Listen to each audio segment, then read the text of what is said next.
Hello, this is Gabi, and in this video I would like to demonstrate how you can join Pin-Loom woven squares using knitting. And there's a little bit of history to it.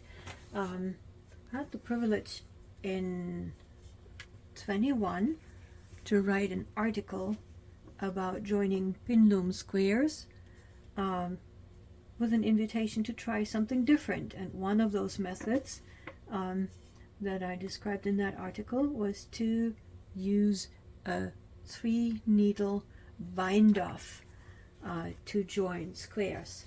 After I wrote the article, I actually decided to make a sample project, this pouch, and when I showed it to Schacht, they said, "Ooh, we like this," and we decided to team up and make another sample that combines the joining method with some weaving.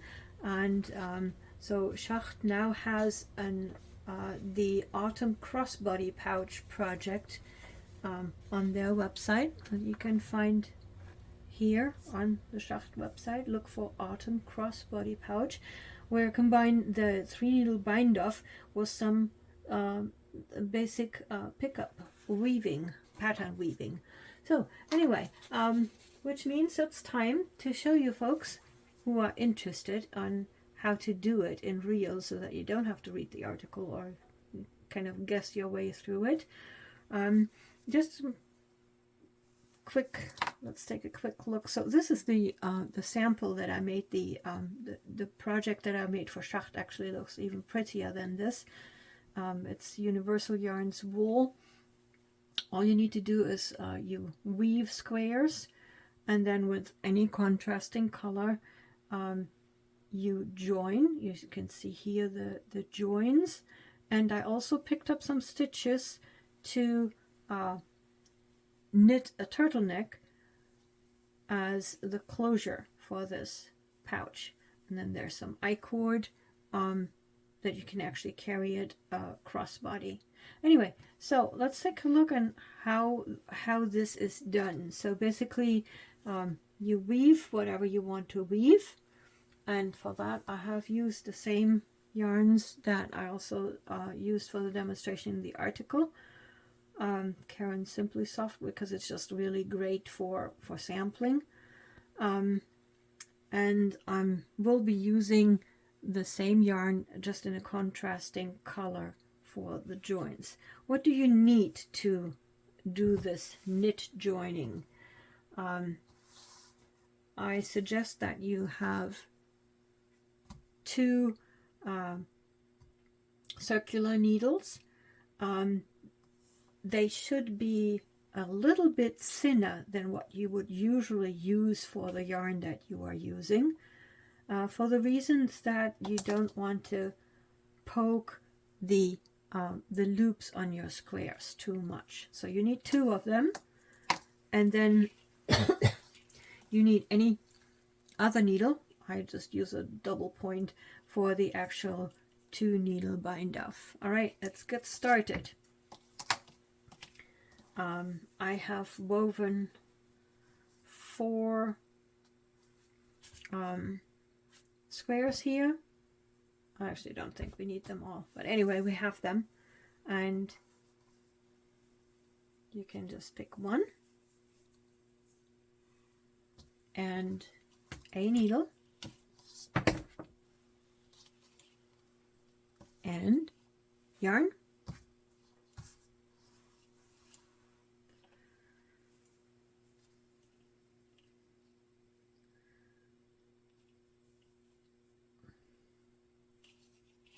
and then you start picking up. I'm a continental knitter,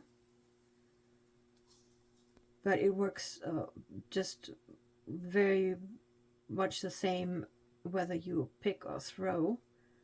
And what you do, you start in any corner and you go through a loop on that corner and pick up a stitch. If you are a knitter, picking up stitches is no mystery. If you need more help, please Google it. So, and you do that for each of the loops across. Let me just move my yarn over here.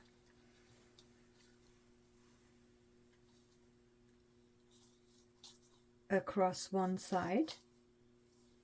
And again, it does not really matter which corner you start. It is much less important than when you sew them together. You have to make the squares match. With the knitting join, it's a little bit more flexible, and you know, it stretches.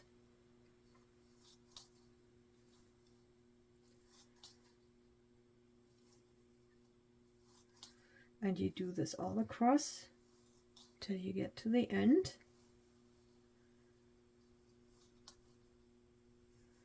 Here we go. So there's already your first side. 2, 4, 6, 8, 10, 2, 4, 6. And no matter what side you pick up stitches, you will have about 16 stitches on each side.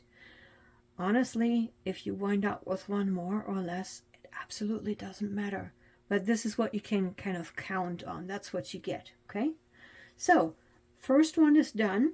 Now you just pick up the next square and do the same thing.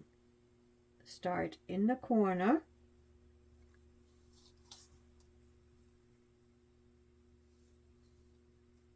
And pick up 1 stitch for each yarn turn, which makes it 2 stitches per scallop, but it's probably easier to remember.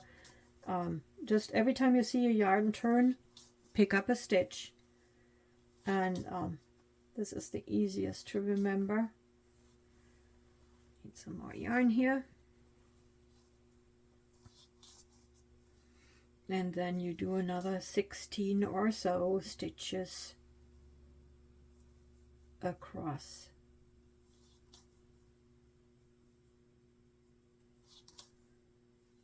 The side.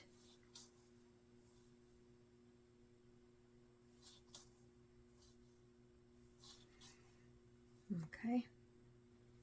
And you see already how easy this is and how quickly it goes. Kind of the yarn turns really are an ideal way from a knitter's perspective to pick up stitches. And that's all there is to it. See, we already have 2 done, and you would just do as many as you need to pick up. And the other thing is that I want to say here is you don't have to do this just to join the squares. You can also join your squares any way you feel like it, and then you just pick up stitches and knit something, which is what I did here with the pouch for the turtleneck. Okay, so first I joined the squares, but then I picked up stitches to add knitting. So if you want to add knitting to any of your pin-loom weaving, that's kind of the easiest way to do it, really, in my opinion. Okay, so we have 2 joined, and I want to, for the 3 needle bind off, we need, of course, another one. Now you could kind of just go with another needle and use the same thread to do the next row that you want to join. But for demonstration purpose, I at this point just cut the yarn and do the same of what I did here again with 2 more. So let's put those aside, and then I have my second needle, and I start over again. Any corner, pick up, and then pick up in each yarn turn. You can ignore the gaps between the scallops because they will close in nicely with the knitting join. It's really a super easy method. It's actually one of my favorites. It's just I have not met too many knitters that also pin-loom weave, or too many pin-loom weavers that also knit. So I hope that all these efforts may change the interest in that more knitters will weave and more weavers will knit. Who knows? So, all right, 16 stitches here, and here also we join a second square.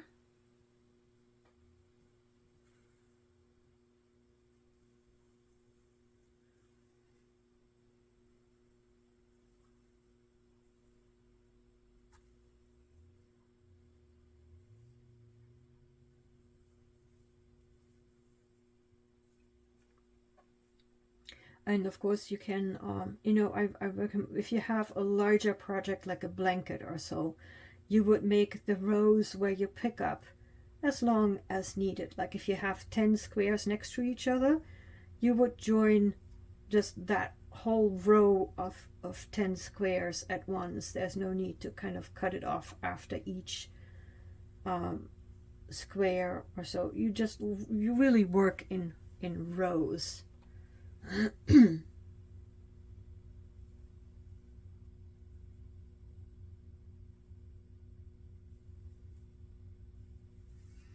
Okay, 2, 4, 6, 8, 10, 2, 4, one more.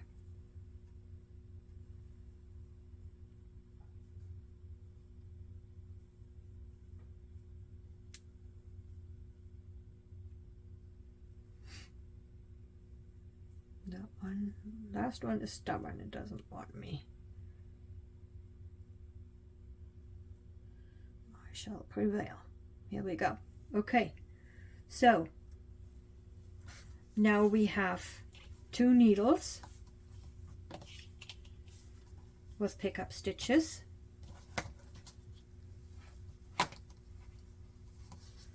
And this is how we want to join our squares, like this. If you want, you can reuse that that thread that you last worked. So basically lay them out like this.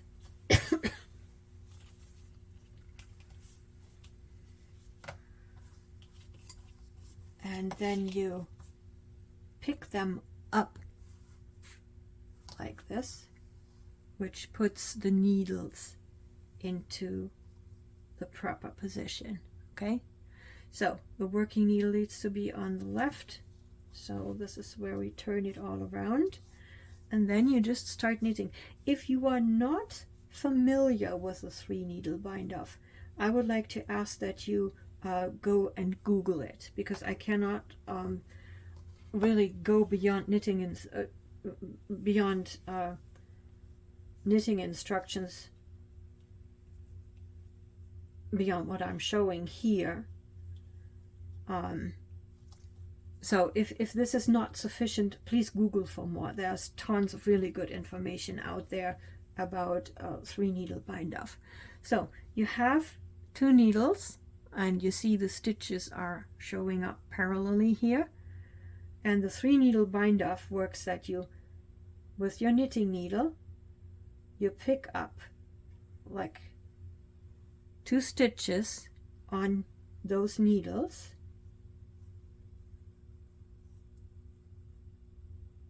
and knit a regular stitch through both. Okay, and then you release them from the left needle. Let me show you again. Oh, actually I will show you many times. You pick up the stitch as if you were knitting on the first needle, pick up the stitch from the second needle,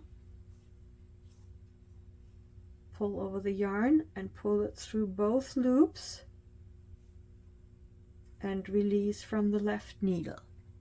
Okay, and then you pick the second on the right over the first on the right, and that's your first bind off. Do it again. Pick up as if you were knitting, first needle, second needle, yarn over and pull it through. There's your stitch, let go, and then the second on the right goes over the first on the right. Just needed to fix that, split the yarn, okay, which makes it 2 bind off. First needle, second needle, knit, release on the left needle, on the right hand, right over left, bind off. And that's all there is to it. I do it a few more times. First needle, second needle, knit, on the right hand, right over left, and release. First needle, second needle, knit, on the right needle, pull over, and one more is bound off. I will just continue to do so, probably a little bit faster now, but I will still tell you what I'm doing, so if you just need to watch it, or you know, sometimes one stitch works out better than the other. First needle, second needle, knit, on the right hand, right over left, which means bound off. First, second needle, knit, release the stitch, on the right hand, right over left. And you just do that for as many stitches as you need.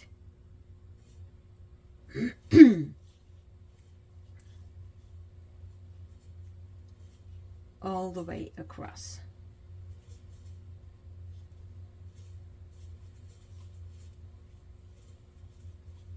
I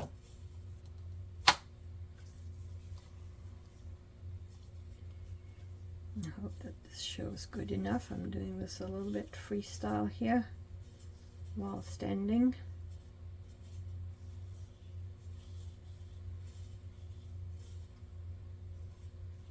First needle, second needle, knit, release,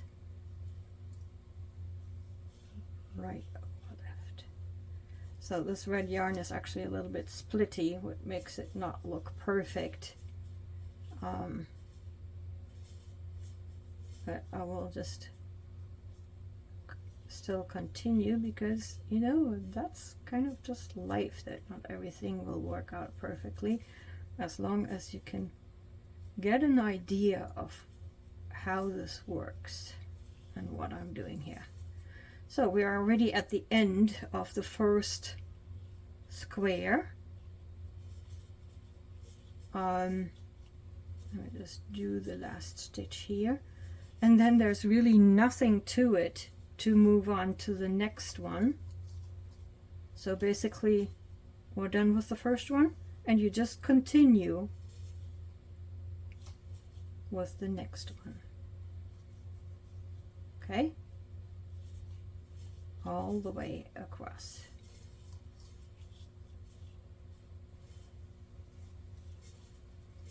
Okay, and if you think you got it, you can forward at this point. I need to, of course, finish this row, but if you think you got it, you can forward to the end of this section where we join the first direction. So it's really totally easy, particularly if you have done the 3-needle bind off before. First needle, second needle, release from those, and then bind off.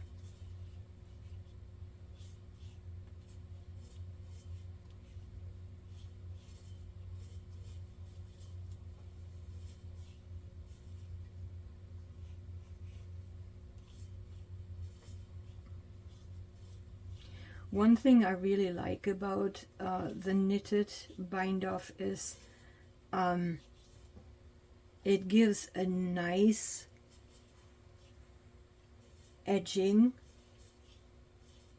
that does not pucker. So basically the knitting is very strong, but it's also flexible enough that it adjusts to the weaving, and that's something I really like.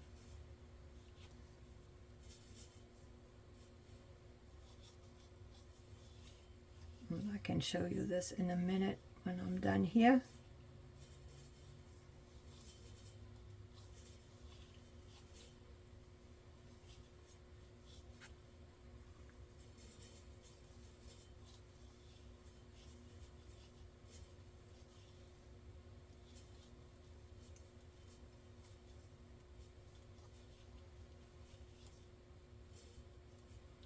And again, if you just happen to have like a stitch more or less on a side or in the end, just adjust it when you start a new square.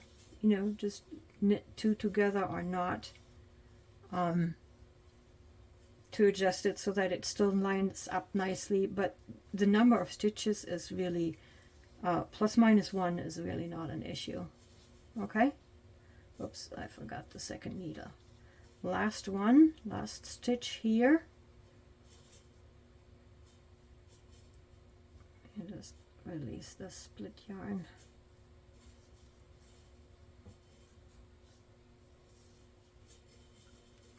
Okay, so, and then this side is done. We can just normal secure off the thread and snip. There we go. Let me just clean up and show you what it looks like now. So, isn't that pretty? I really love it. It's like a little bit of an I-cord on the right side. It's a little bit, it pops up a little bit like an I-cord. And if you turn it around on the left side, and this is what I wanted to show you, it's a little bit stretchy. See how it stretches, but it really just gives the woven fabric the freedom that it needs to be itself. But it's absolutely sturdy. See all the little stitches here? There's nothing like with the bag or so. It's nothing that falls out or stretches too big. It's a really nice and dense join that looks pretty. Okay, so there is one thing that I want to tell you on this side, on the second side. When you join this direction, you do the same thing. You pick up the stitches. Where is my needle? Here's my needle. You pick up the stitches. And I just start in the middle because there's just only one more thing that I really want to show you.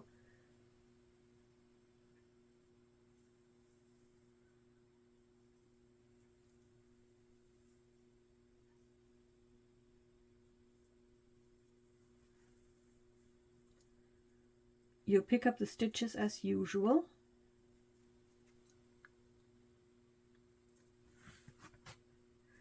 But one thing that I want you to notice is that I have the working yarn under the strips of fabric that I want to join. Okay, and I'll show you in a minute why that matters. It is described in the article, but it's not very obvious, and I had some people that said, like, oh, I didn't know that. And I was like, yeah, okay, well, read the article. No, anyway, I can show you here too, of course. So once you have picked up here, the reason why the yarn has to be under the strips that you want to join is that when you cross that first join, you want to make sure that the working yarn is under your knitting, okay, under, on the wrong side. And this is some kind of something, because if you keep it on the top, you would cross over and that will look ugly. It's not a disaster, but it looks ugly. So when you get to, with your pickup stitches, to a rib where you joined in the other direction, make sure that your working yarn is on the wrong side of your project, and then you just pick up over it. I'll show you this. So basically you keep on picking up, so you still pick up the stitches as usual,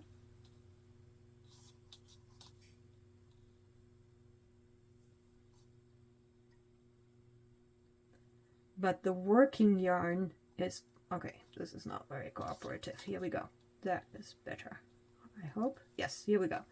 So the working yarn needs to be on the wrong side. You pick up stitches as usual, but the working yarn is on the wrong side, so that when you bind off across a previous join, you don't see the working yarn. Okay? All right, I hope this makes sense, and I can show you here on the sample. So what we're doing here is we're working on this section here, going across, and when we look at the wrong side, you see here that the working yarn is carried over that intersection on the wrong side. That keeps the right side pretty. When you do the bind off, it will just look that clean. All right, so that's pretty much all there is to it already. Again, picking up, just to summarize, picking up, start at any corner, pick up one stitch for each yarn turn, just continue between squares, do the 3 needle bind off, and when you do the cross, make sure that your working yarn is on the wrong side of the fabric when you cross over the ridge that you already worked, for a smooth and very pretty join. All right, if you have any questions, please contact me. You can do that through the comment section in this video, or any other way you can find me. There are also online groups for Pin-Loom weaving that you can join and ask questions and have some company. And I hope to see you and your project somewhere very soon. Thank you for watching. Bye bye.